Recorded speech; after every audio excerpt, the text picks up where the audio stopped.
I will be with you today, and our guests who will highlight upcoming COP, United Nations Climate Change Conference that will start this weekend.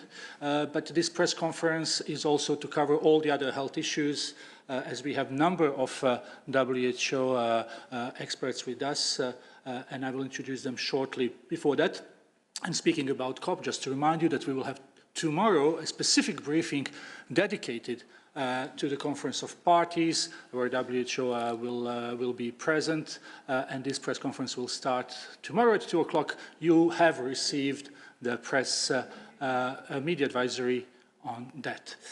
For today's press conference, as you have seen in the note that we have sent, we have special guests, and I will let Dr. Tedros to introduce them as soon as he starts his opening remarks. But I will now try to introduce you to other WHO speakers that we have with us. So beside Director General Dr. Tedros, with us is Dr. Ibrahima Fall, who is Assistant Director General for the Emergency Response. Dr. Mariangela Simao is Assistant Director General, Access to Medicines and Health Products. We have also Dr. Abdi Mahamoud, who is Acting Director of Alert and Response Coordination Department. Dr. Maria Van Kerkhove is a Technical Lead on COVID-19.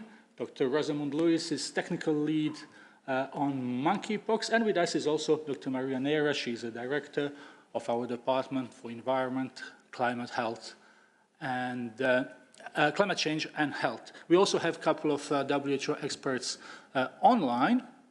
With us is Dr. Filipe Barbosa, who is a Technical Lead for Cholera. We also have Dr. Ana Maria Henao, who is co-lead of Research and Development Blueprint. And with us is also Dr. Bruce Aylward, a Senior Advisor to Director General. So with this, and with the reminder that if you have questions, not only on the issue of the COP27, but on any other global health issue, please raise your hand immediately so we can put you in the queue. As always, this press conference has simultaneous translation, interpretation into 6 UN languages, plus Portuguese and Hindi, and you can use those languages to ask your questions. With this, I will turn to Dr. Tedros for his opening remarks. Thank you, Tariq, and welcome. Good morning, good afternoon, and good evening. This week marks 2 years since the siege of Tigray began. The Afar and Amhara regions are also affected by the conflict, but WHO and our partners have access to those regions and have been able to deliver humanitarian aid. However, the humanitarian situation in Tigray remains catastrophic. As I have said before, the siege of 6 million people by Ethiopian and Eritrean forces is the worst humanitarian crisis in the world. Since the beginning of the siege, food, medicine, and other basic services have been weaponized.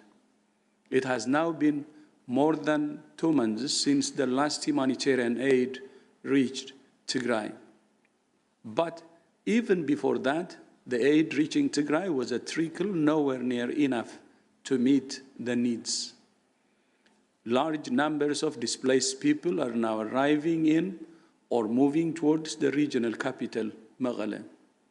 Most UN agencies and NGOs have now left towns in the region's northeast because of security concerns.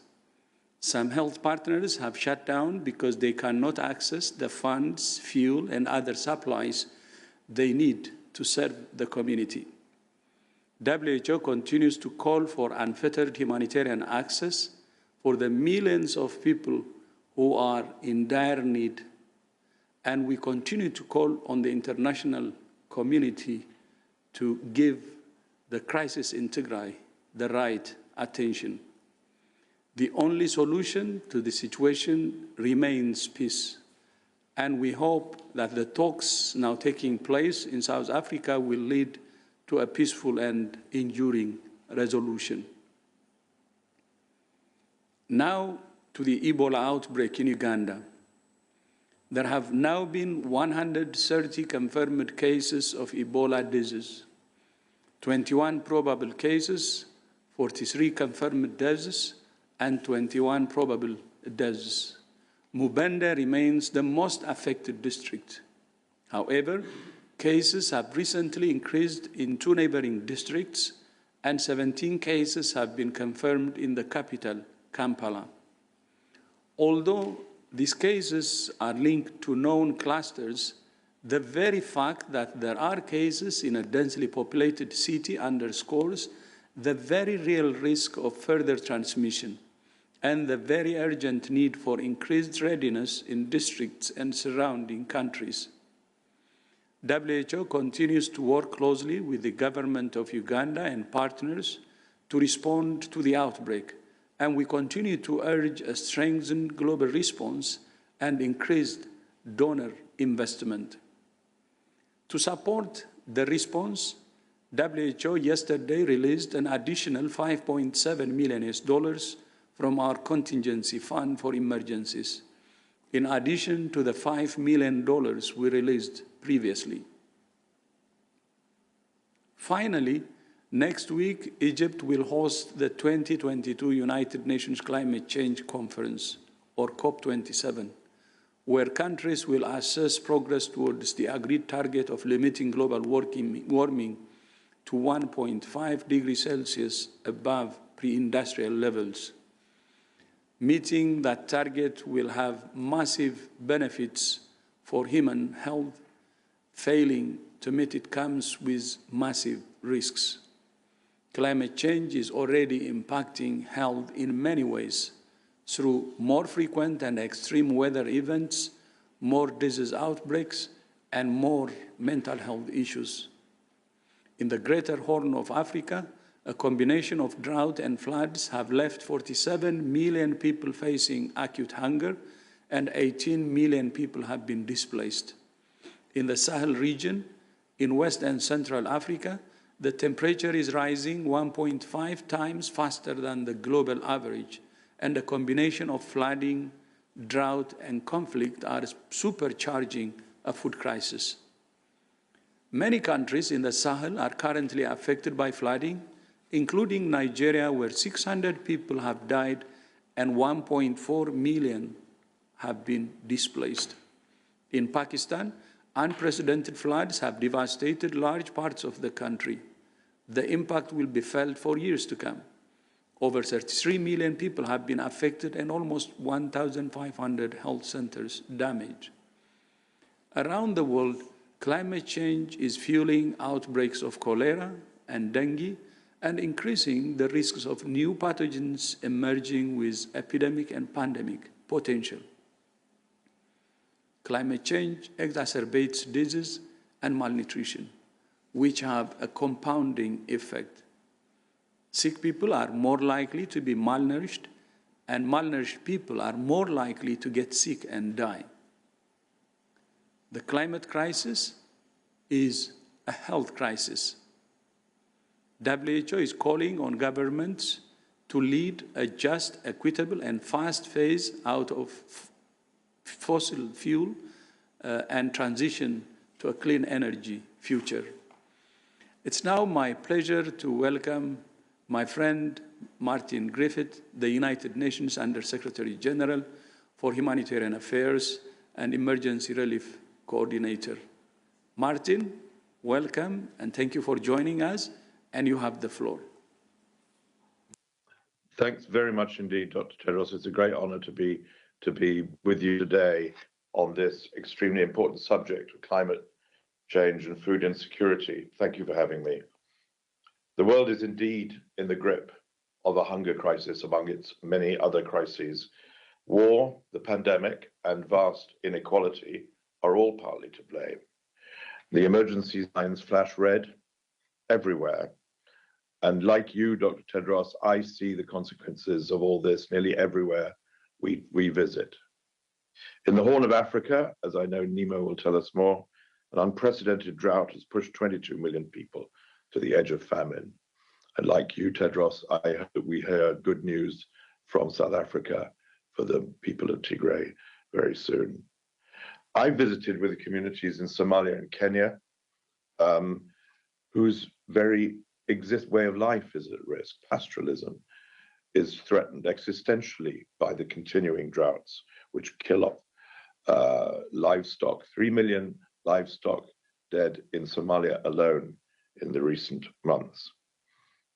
I was also in Pakistan last month, Tedros, you mentioned that, where a monstrous monsoon, what Secretary General Guterres called a monsoon on steroids, wiped out 4/5 of the country's livestock. The consequences for people whose livelihoods depend on that, as in the Horn of Africa, are hard to imagine. Extreme heat is destroying crops from South America to China, and undercutting again people's livelihoods and access to food.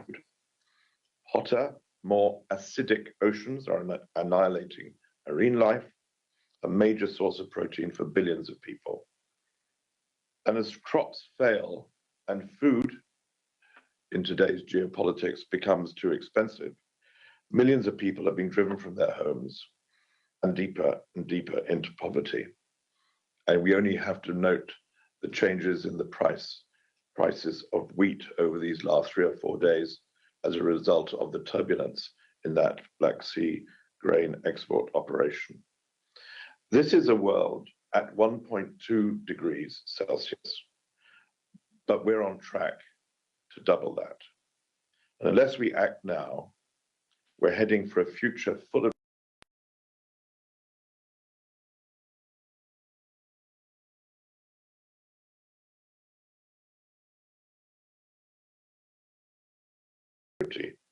barely able to eat a meal a day, and more than 45 million, the numbers are staggering.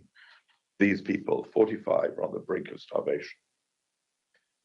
Our system, the humanitarian system, is strained.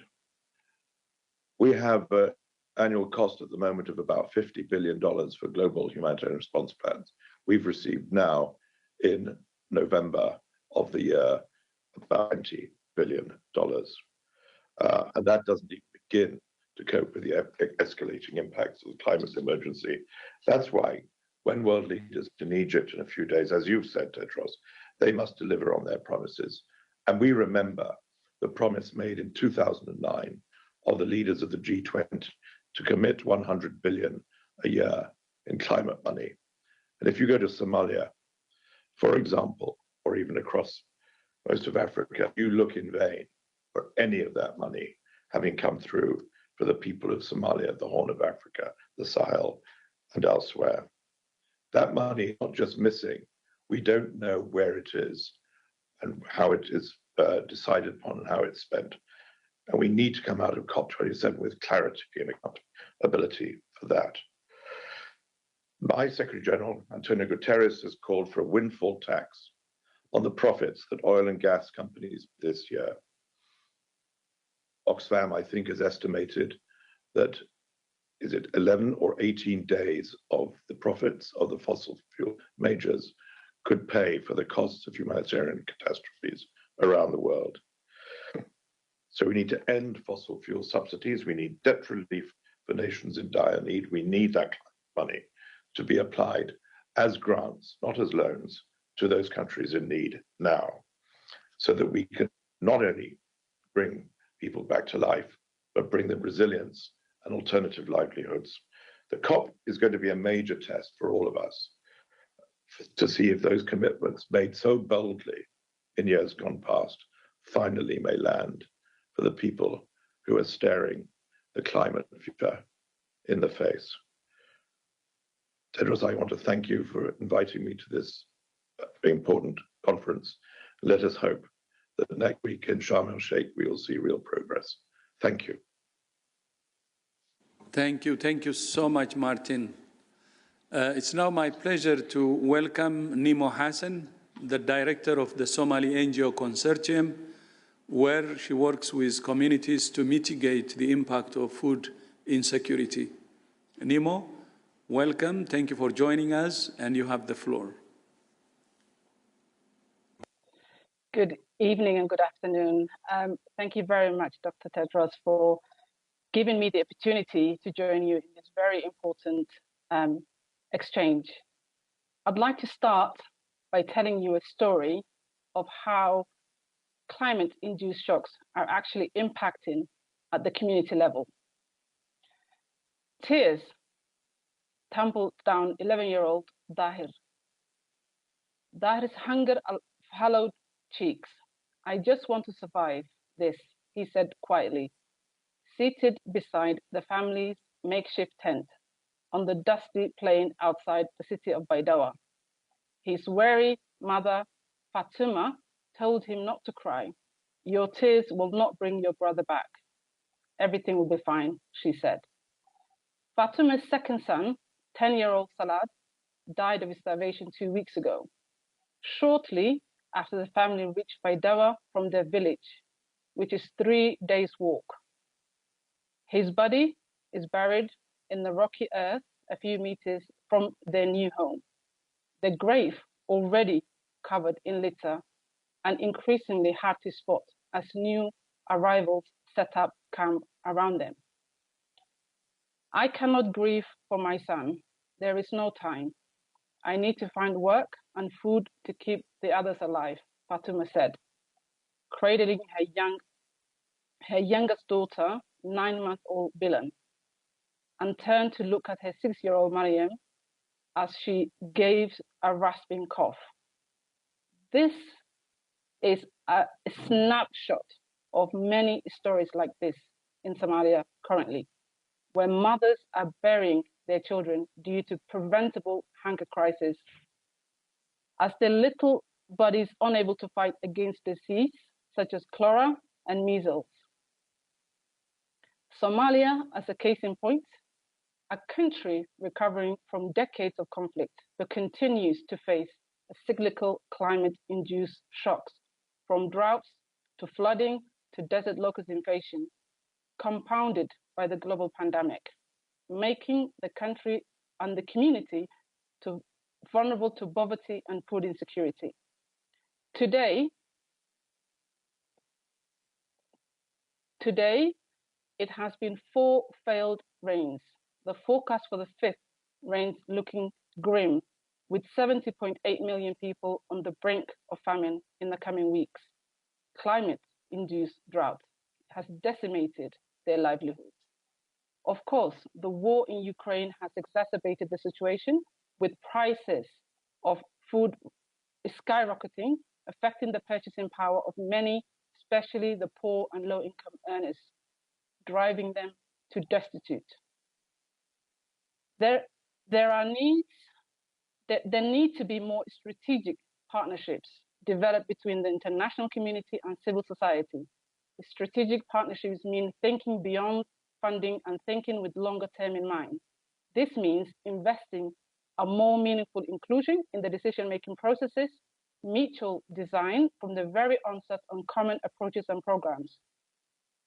This is an investment of time, utilizing local expertise and resources, as well as willingness to adapt international mechanisms to strengthen existing national approaches. Civil society plays a role in pushing for new laws, programs, policies, or strategies at the national issues, including climate change. Donors and donor governments have an opportunity when investing in local actors. Why? They work short-term in humanitarian, front-line response, but they also work on long-term development in programs and in peace building. Civil society has invested in the future of countries like Somalia for the long haul, and they will be stronger with international support that opens up space and opportunity for them to work in their own terms. Finally, climate justice, commitment, collaboration are necessary, as the issues we are facing in Somalia and elsewhere in part, the result of long-term failure in investment, peace, climate resilience, and development. Together, we are more powerful and efficient. Thank you for having me. Back to you. Thank you, Nemo. Mahassanit. And thank you for everything you're doing with communities in Somalia. It's this kind of grassroots work that really makes a difference on the ground. So Mahassanit again. Our third and final guest is Rosamond Adukisi Debra, the founder and director of the Ila Roberta Foundation and an activist for action against air pollution. Rosamond, welcome. Thank you for joining us, and you have the floor. Thank you for having me. One of the biggest contributors to climate change is air pollution. It has a devastating effect on the public health. And I believe that we all have a human right to breathe clean air, and saving lives must be a priority. Governments everywhere must put health first. 99% of the global population breathes toxic air every day, and it's responsible for about 1 in 5 premature deaths worldwide. And that is an astonishing between 7 and 9 million deaths every year. Released from diesel and petrol vehicles, coal-fired power stations, wildfires, wood, kerosene, cooking stoves, waste incineration, and much, much, much, much more. Air pollution is deadly and damages every organ in the human body. It causes heart and lung disease, cancer, asthma, and it affects things such as dementia, depression, premature deaths, and obviously miscarriage. Children are the most vulnerable, with air pollution stunting the development of their lungs. The poorest and most marginalized groups also bear the brunt of the air pollution, but it doesn't have to be this way. Cleaning up the air will save lives, and it will also reduce healthcare costs to increase productivity, and it will save trillions of dollars from governments. My daughter Ella could not be saved. She was 6 when she started coughing, and 3 years later, and after 28 hospital admissions, being in the ICU for 5 times, she finally passed away. Ella still remains the only person in the world to have air pollution listed as a cause of death. And nearly almost a decade, I am still urging governments and world leaders to tackle this global health crisis. One of the 3 things to save lives will be that all countries must adopt the new WHO air quality guidelines for health. They must adopt them now, and this must be part of the debate at COP27. These guidelines are achievable, and they will save lives. Up to 80% of lives could be saved. Number 2, we must invest in solutions, active travel, public transport, stop burning fossil fuels, and replace coal and gas-fired power plants with clean, renewable energy. Alternatives such as solar and wind power. We've also found these are also cheaper. Number 3, world leaders must raise public awareness of the dangers of air pollution on health. Communities do not know about the impact of air pollution on health. Government-backed health campaigns and communication about air quality levels need to be happening now. The CBI estimated that bringing UK air quality within the WHO guidelines will deliver an annual economic boost of 1.6 billion per year. Lastly, we know due to COVID that all governments can work together. That's how they delivered the vaccine. And we definitely believe 7 to 9 million people every year is definitely worth saving. I urge everybody going to COP, may they please not forget about public health. 1 child every minute somewhere in the world dies because of air pollution. This must be at the forefront of the conversation. When we achieve the WHO guidelines for air quality, we will save millions of lives, trillions of dollars, and future generations. Thank you very much for having me, and hopefully everyone will be having a good COP. Thank you. Thank you, Rosamond, and thank you for your tireless advocacy for clean air. Like you, WHO is committed to drawing attention to the impacts of climate change on health. In addition to our normative work, one of the ways we're doing that is through the annual Health for All Film Festival, which is now in its 4th year. Submissions are now open until the end of January, alongside the usual categories of universal health coverage, health emergencies, and better health and well-being. We have 2 special categories this year: sexual and reproductive health, and climate change and health. The Health for All Film Festival will also be part of the Health Pavilion at COP27 and will be included in a side event on efficient communication about climate change and health. We're delighted that the American actress Sharon Stone has once again agreed to serve as a juror, and we look forward to putting together another high-level jury of experts in health and film. Information about how to submit films is available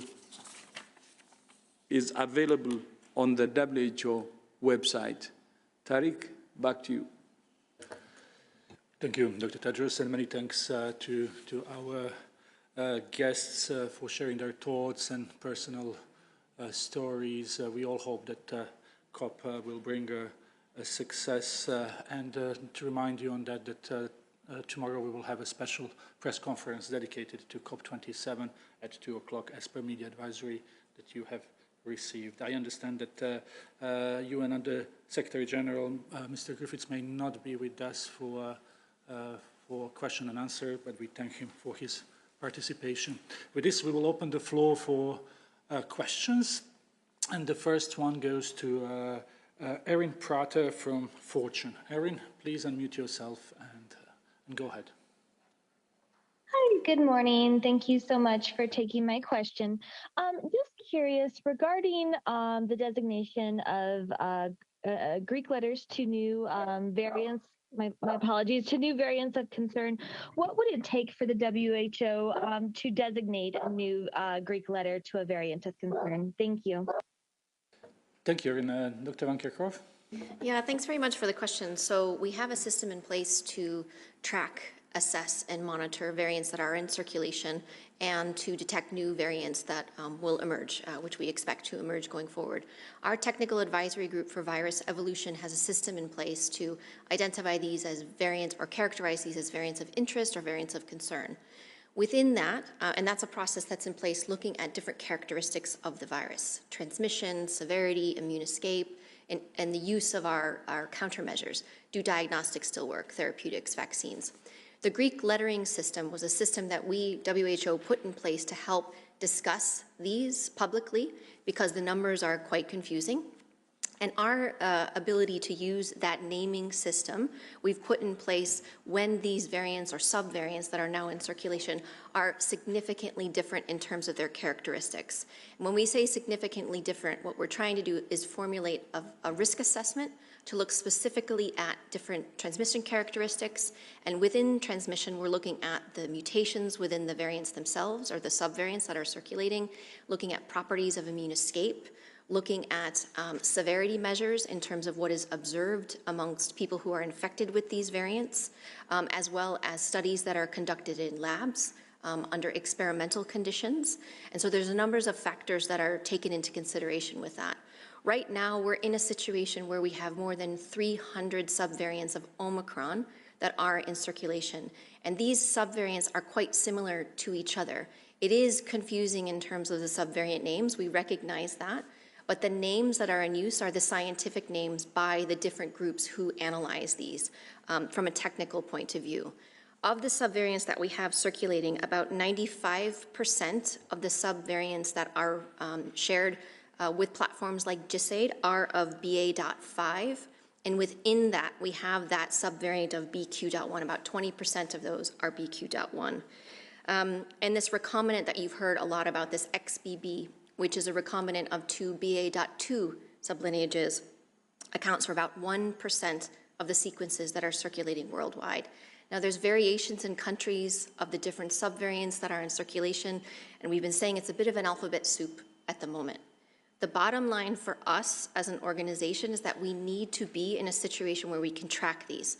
Surveillance for SARS-CoV-2 has declined drastically around the world, which means testing has declined, sequencing has declined.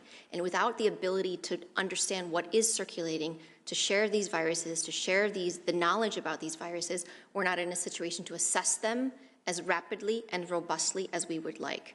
But the Greek lettering system is about the differences within the variants that are emerging.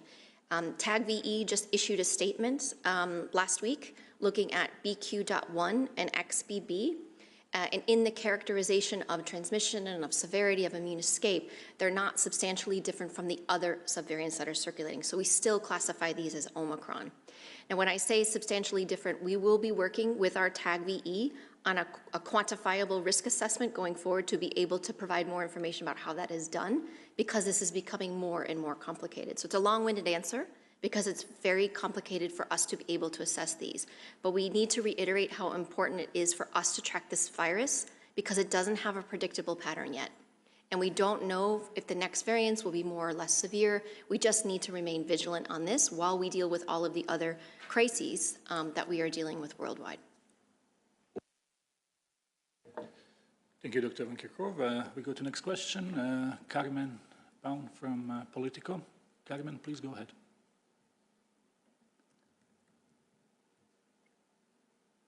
Hi, can you hear me? Thank you so much for giving me the floor. Yes. Okay, thank you so much for giving me the floor. I have a question on Ebola vaccines.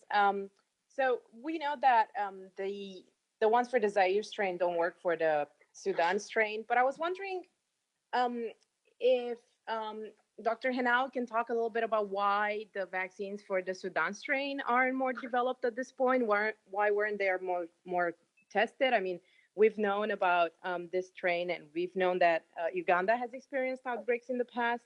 Is it that you really need a sort of like outbreak to be able to test these vaccines, or is there any other reason why, you know, the vaccines are not so advanced as obviously the ones for the Zaire strain are? Thank you. Thank you very much, Carmen. I think we have Dr. Henao online. So if we could connect to Dr.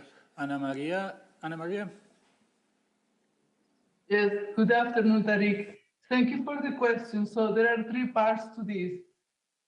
WHO and the R&D blueprint has identified that Sudan Ebola virus is an important priority virus for action. Two, there are projects going on supported by different governments to advance the development of at least 6 candidate vaccines for Sudan Ebola viruses. This is what permits us today to have the conversation on the possibility of introducing these vaccines in a clinical trial in Uganda under the leadership of the government of Uganda. We need to remember that we have 3 of these vaccines now. 2 of them have already phase 1 and phase 1A clinical safety data, plus the preclinical data. So there were efforts supported by the governments of the United States and of the United Kingdom and by the BARDA and the Sabin Vaccine Institute, together with efforts by the University of Oxford to advance these vaccines. So work was being done. Finally, we heard about the BSV vaccine doses that were developed by Merck and now are being moving forward in collaboration with IAVI. So there was work done, but there are challenges to the evaluation of vaccines for diseases like these Sudan Ebola viruses that needs to be recognized. The first one is that we do not have a correlative protection. So we don't have yet defined what titer of antibody titers will be protective, that will facilitate the evaluation outside the outbreaks. And second, that the outbreaks are not very common. So it is not that we need the outbreak to advance the development of the vaccine. It is that to obtain the clinical efficacy, outbreaks provide, unfortunately, a unique opportunity. Finally, WHO is working with partners, with CEPI, with Gavi, and many other partners to ensure that for the future and also for this outbreak, there are sufficient supplies of doses, of unlicensed doses of these candidate vaccines, first for the trial, Second, for continuing with the response during the outbreak if one or more of them shows evidence that they are effective. And finally, moving forward to ensure that there is equitable access of these vaccines in the future. Thank you. Thank you, Dr. Henao. We will now go to Jamil Chade, who writes for a number of Brazilian media. Jamil, please unmute yourself. Thank you, Tarek. Can you hear me well? Very well. Fantastic. Dr. Tedros, as you well know, Brazil has a new elected president. My question to you, what is your message to President Lula in terms of health and climate change? And also, as you have said for so many times, that we have to learn the lessons of the past and we have to learn the lessons of COVID. What can Brazil learn from the disastrous, basically, policies that were taken during COVID? What happened that basically generated 700,000 deaths in a country with the capacity to deal with health issues? Thank you so much. Thank you, Jamil. So there are the questions on climate change, but also on COVID, Dr. Tedros. No, thank you very much. No, first of all, I mean, any message I have to the president-elect, my preference would be to talk to him directly when I get a chance. And then to the lessons learned from COVID, I think the whole world should learn a lesson from COVID, and that's what we're doing. So many recommendations now coming, minimum 300 good recommendations. And based on that, we have already started many initiatives, by the way, and being implemented, and others in the pipeline. So we will help each and every country, including Brazil, to really learn from our lessons and prepare for the next one in a better way to prevent pandemics. That's the most preferred. But if not, to detect early and manage as soon as possible. Thank you very much.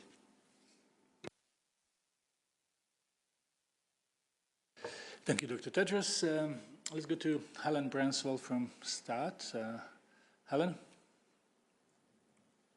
Thank you very much for taking my question, Tarek. It's about the outbreak in the Ebola outbreak in Sudan.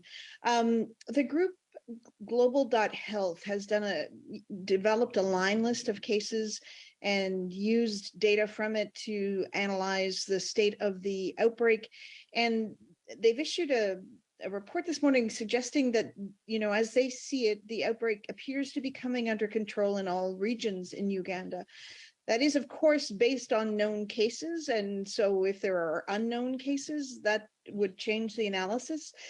Does WHO agree with that position? Do you think that this outbreak is coming under control?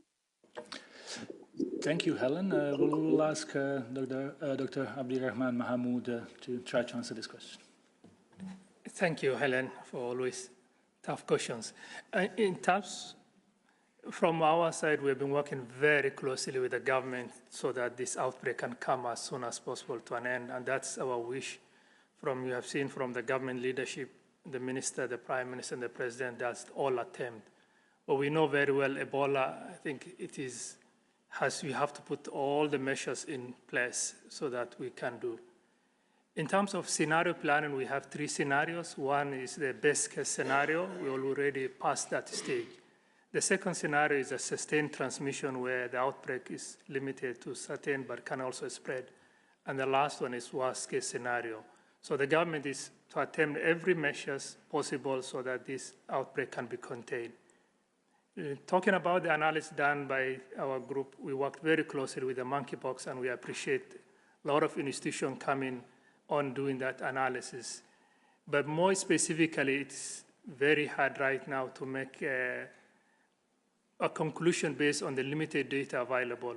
As you may know, we had a big cluster in Kasanda where one super spreading cluster, one case has led to 31 secondary cases. So the interpretation based on that will be very hard to make at this stage.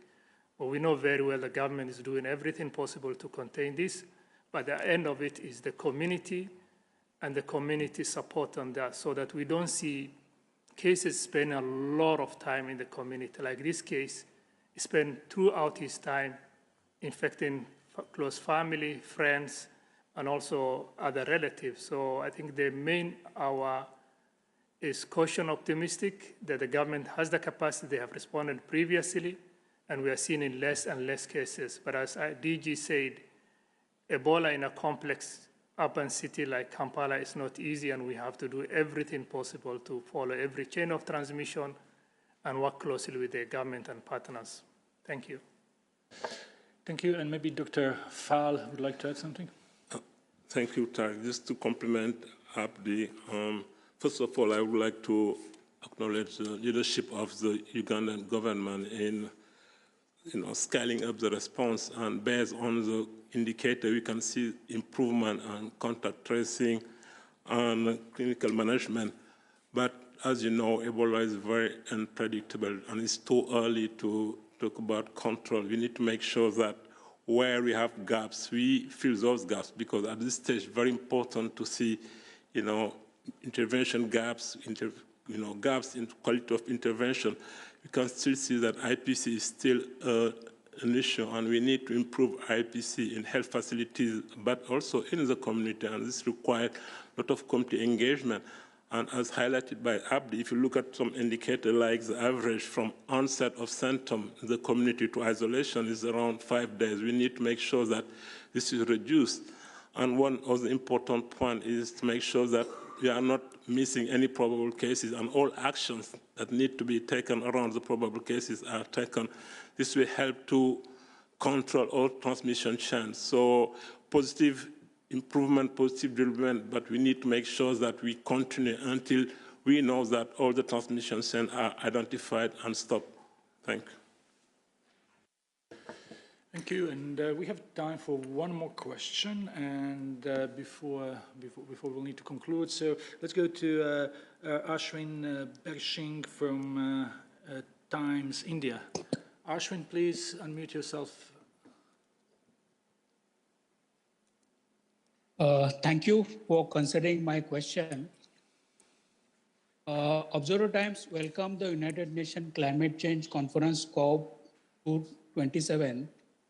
While climate change adverse impacts can be reduced via immunization, Observer Times question is it necessary to re-engineer vaccines each year to target the strains considered likely to be most prevalent in the upcoming years?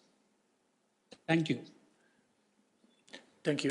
If I understand well, the question was, do we need to re-engineer vaccines every year?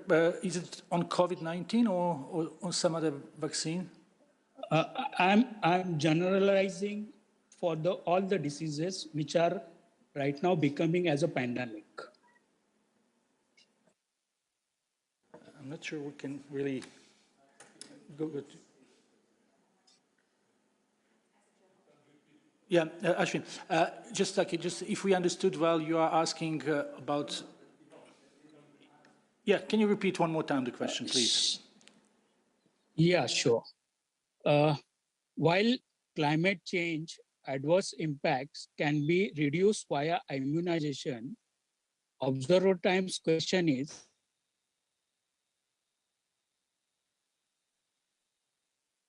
each year to target the strains considered likely to be most prevalent in the upcoming years? Thank you. The line was really not the best, Ashwin, and I'm not sure we got it. What I understood, and we have with us Kate O'Brien, who is the Director for Immunization, Vaccines, Biological, the question on the possible need in the future to have new vaccines for diseases that we are facing. Dr. O'Brien, and Ashwin, if this doesn't answer your question, please reach out by email afterwards to media@who.int, and we will try to help. Dr. O'Brien. Well, I think the question actually, it was difficult to hear, but let me make a couple of comments that I think are linked to the question. It's really about linking climate change the impact that climate change is having on infectious diseases that are vaccine preventable, and what does that mean for the products that we have? Are we going to have to keep adjusting the products year in, year out, especially as our world changes with the climate catastrophe and the climate impacts? And I think we should really sort of start from recognizing that for many vaccine preventable diseases, the pace of change of the organisms that we vaccinate against is actually not very fast, and the need for adjusting of the vaccines is very limited. So for the most of the vaccines that we have, they are targeting diseases and targeting infections that have very little modification over time. The biggest issue is making sure that everybody who needs those vaccines is actually vaccinated. But there are some diseases that are really influenced by climate change and will change the geographies in which we vaccinate.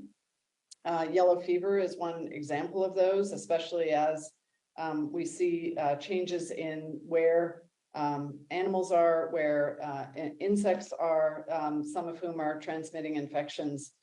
We do expect that there will be shifts in where we see diseases and how far they go into populations. And of course, we've seen the significant relationship between human behavior and human encroaching on natural habitats and the interaction between humans and animals. And then the third thing is around those predominantly viruses that do have a lot of change over time. And of course, influenza is the really classic example of that, where on an annual basis, biannual basis, there is a need to be monitoring and adapting the vaccines to the strains that are circulating in different parts of the world. And so we do expect that the optimization of vaccines will be a continuing need, that will need more data on surveillance. And this has been emphasized time and time again in these press conferences, that the ability of any of health agencies in countries, and certainly ours, to monitor and track and anticipate and reduce risks is really, really dependent on having the kind of surveillance that would allow us to anticipate what's coming around the corner, and to have the kind of information, especially genetic information about the pathogens, that would allow for adjustments to vaccines should those be needed. But we have great confidence in the vaccines that we have. The vast majority of vaccines are not vaccines that need adaptation from one year to the next, or even over longer periods of time because of the nature of the infections that they're targeting. What's really important is that we continue to have research and development that creates optimized products, better and better products that can exert their protective influence in a greater range of pathogens, and can do so with greater impact. And then, of course, none of the vaccines have impact unless they actually are given to people. And so at the moment, that is one of the biggest issues. We have it in COVID, we have it in measles vaccine, we have it in yellow fever, in cholera, that the disease outbreaks that we're seeing, and the lack of protection of people in spite of having these fantastic, safe, effective products is really attributable to not everybody who can benefit from the vaccines has access to them and is being vaccinated. So those are sort of the critical issues we're facing, even as we also have to address the impacts of climate change on the distribution of the infections and the nature of the vaccines that we have. Thanks.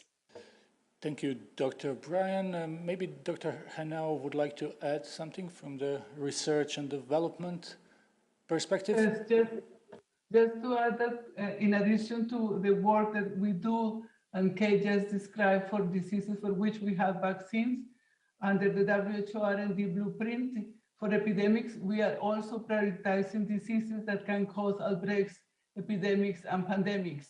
And when we do these prioritizations, we do three things. First, we try to understand what are the critical knowledge gaps.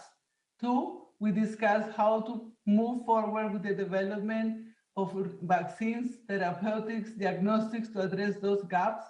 And third, we work towards the possibility of implementing clinical trials and research during outbreaks. We do all that to ensure that for all these diseases for which we don't have vaccines, like is the case, for example, now of the Ebola virus in Sudan, in Uganda, we work towards making them available to everybody.